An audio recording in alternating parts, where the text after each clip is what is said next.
భస్మదారుడు.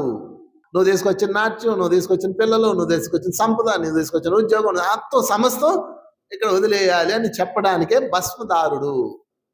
చెప్పలు కొట్టండి. అద్భుతమైన పాయింట్ ఇది. అంటే జీవితం ఎంత రంగుల వలయం అని చూపించి మళ్ళీ సడన్ గా ఇట్స్ ఓన్లీ ట్రూత్ కాదు, ఇదంతా ఒక గేమ్, ఇది ఒక నీటి బుడగ అని చెప్పేశాడు. అది భస్మధారణ అంటే. కనుక అంతరించిపోయేది ఈ జీవితం అని చెప్పడమే భస్మధారణ. ఇప్పటికీ చాలా చోట్ల శివాలయాల్లో శ్మశానంలో బూడిద తెచ్చి అభిషేకం చేస్తారు. అసలు కాన్సెప్ట్ అదే.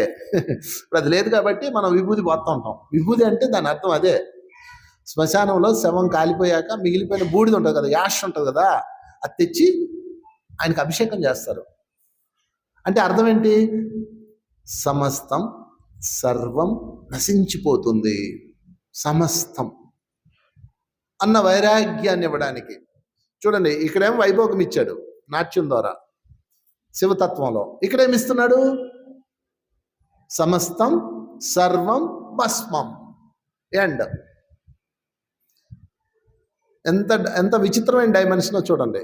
ఇక్కడేం పైకి లేసారు, ఇక్కడేం డౌన్ అని పడిపోతారు. అంటే అటాచ్ అవ్వకుండా ఉండడం కోసం, బంధం వేసుకోకుండా ఉండడం కోసం, శాశ్వతం అని అనుకోకుండా ఉండడం కోసం భస్మధారణ.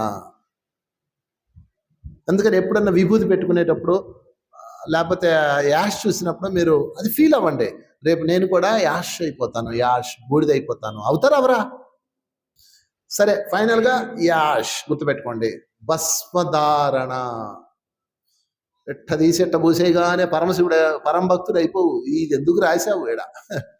సమస్తం నశించిపోయేదే, నాతో సహా, ఈ భూమితో సహా, సృష్టితో సహా. చూడండి, కనుక ఈసారి ఎప్పుడన్నా విభూతి చూసినప్పుడు, ఆ భస్మాన్ని చూసినప్పుడు, ఆ బూడిదని చూసినప్పుడు మీరు అర్థం చేసుకోవాల్సిందేంటి? Everything will be close. మొత్తం నశించిపోతుంది నాతో సహా. ఆ సృష్టి సంగతి పక్కనట్టండి, ముందు మన జీవితం. అప్పుడు మీకు అటాచ్మెంట్ తగ్గిపోతుంది. అటాచ్మెంట్